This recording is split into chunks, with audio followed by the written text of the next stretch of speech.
In this tutorial, I'll show you how to add files to a SEG-Y scan, open the inspector, then select templates to apply to a file, use the QC panel to check points, then finally, visualize the data with a sawtooth graph. Hi, I'm Angela DeLuna from Talos Technologies. The SEG-Y scanner is a QC tool for data managers. Where applicable, it outputs live trace outlines, time sections, time slices, episodic headers, reports, and attributes. For this tutorial, let's begin by adding files to a SEG-Y scan.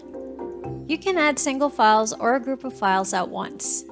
The files can then be QC'd, scanned, and rescanned as needed.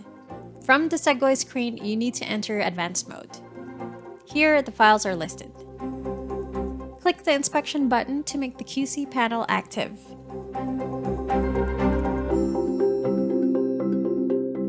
Expand the file and select the template from the drop-down list.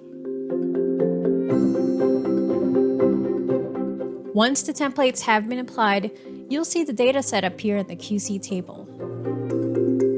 Under the QC table, you can see the various methods to check your data. For this demonstration, we'll select the sawtooth graph. I'll click Generate. The graph is then generated from a sample of inline and crossline graphs. If you're having trouble with converting your legacy data, the SEG-Y Inspector is a quick and easy way to figure out which byte locations contain valid data for the scanner to use.